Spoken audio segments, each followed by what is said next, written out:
What's up, guys? Okay.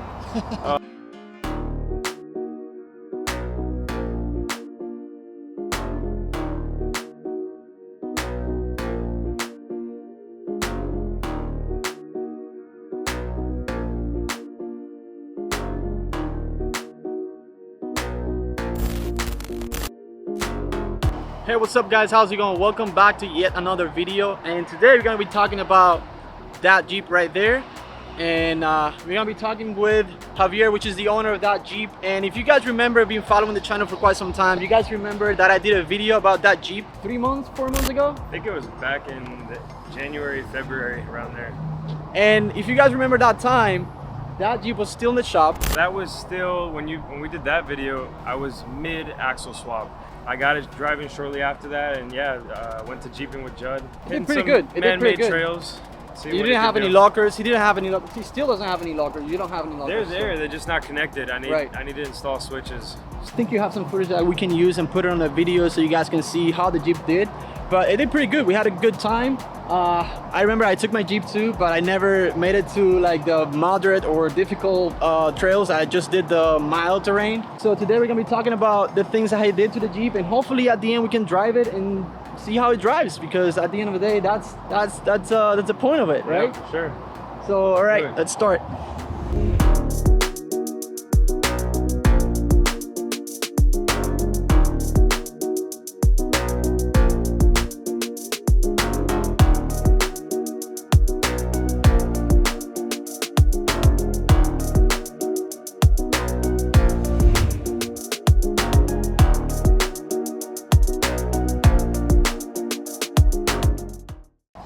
What's up, guys? How's it going? My name is Javier. So we're gonna talk about my Cherokee a little bit. It's a 2000.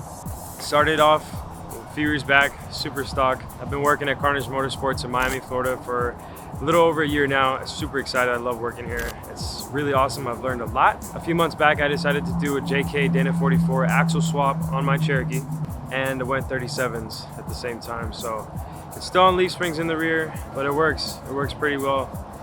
So we're gonna go over all the suspension, everything I've done to it recently, and yeah, hope you guys enjoy. I remember in that first video that we did, we never had a chance to put the two Jeeps together, but this is a good opportunity for you guys to see how much of a difference between these two. Mine is on a 4.5 short arm lift kit with 33s, and this one is approximately a 6.5 inch of lift kit with 37s, and of course you know, 44 axles and all that stuff. Had to do plenty of trimming on the fenders.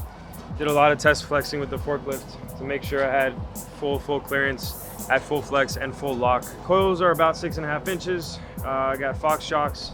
They're pretty long, so I'm running. This is a JK. It's an Ultimate Dana 44 front axle, so it's aftermarket technically. I ordered it with 456 gears to match the rear because the rear axle I bought used.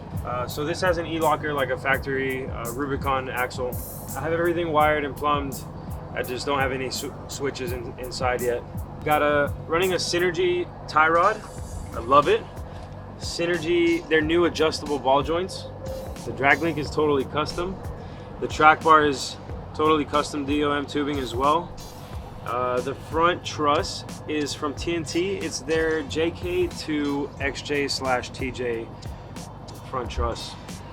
We got the track bar and drag link looking pretty damn parallel, and I was super stoked about that when we finished it. The track bar bracket here at the frame is actually my old rough country drop track bar bracket. The original hole that came in the bracket was down here. I just drilled a new one, modify it. It's a double shear bracket already, so it worked.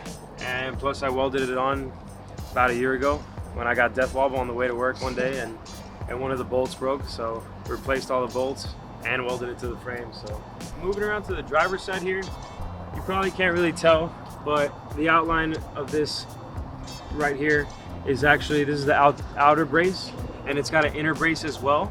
These are the 3 bolts of the steering box, and this is a TNT. It's a YJ conversion bracket. So you drill a 4th hole to put a 4th bolt, and you can run a YJ steering box. everything besides the bolt holes is the same. So moving down towards the center, I'm running also TNTs, center frame stiffeners, TNTs, front long arms.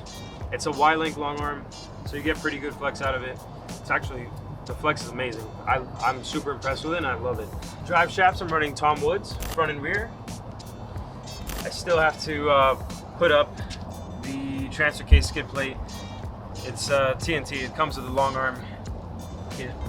And now you can talk about the angles right here, because I remember in the last video there were a couple of people talking about the angles, that you didn't have a good right angle on the list springs, but now you guys can see that it's pretty good. It's almost at a 45, I would say, right? Yeah, these are the Iron Rock off-road boomerang shackles, and they've got 2 holes for adjustment.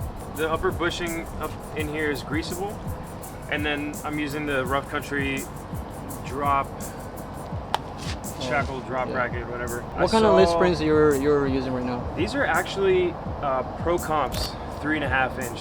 I think I bought them off Amazon. Oh really? They're really soft. Whenever the time comes that I end up putting a rear bumper with tire carrier and a spare tire, I'll have to swap out the leaves to something more heavier duty that carries more weight. I'm running a U-bolt eliminator kit. That's also from TNT, and it's also raised an inch. So I've got an inch there. I've got the 3.5 inch leaf springs. I've got the shackle relocation brackets and the boomerang shackles. So all of that kind of plays into my 6.5 inches of lift in the rear. So it's a mix. It's a big mix.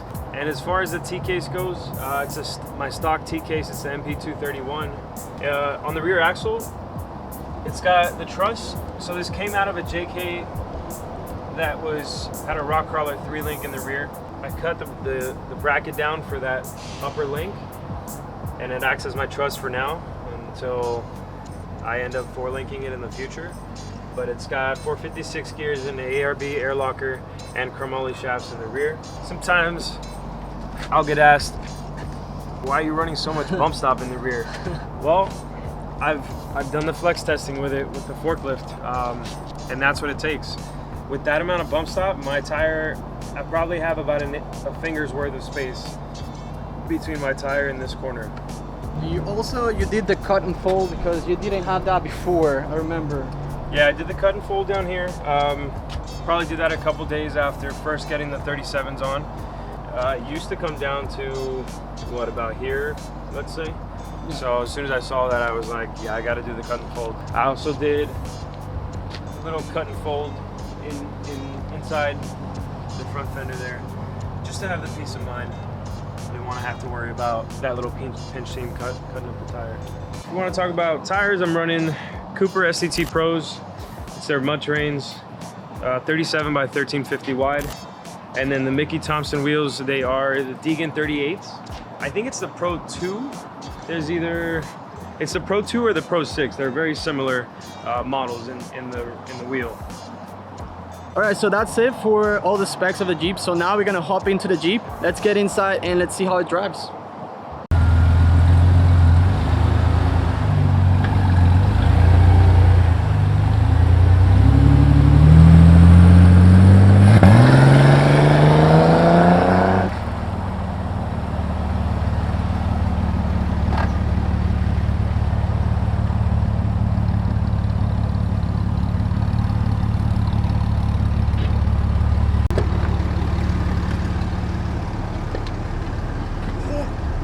Jesus Christ. It's weird getting in the passenger side too when you're used to the... All right, let's see. All right, so we're gonna see if we can jump on the expressway here and take it for 2 or 3 exits, try to push it to 80 in that short amount of time, and have some fun with it.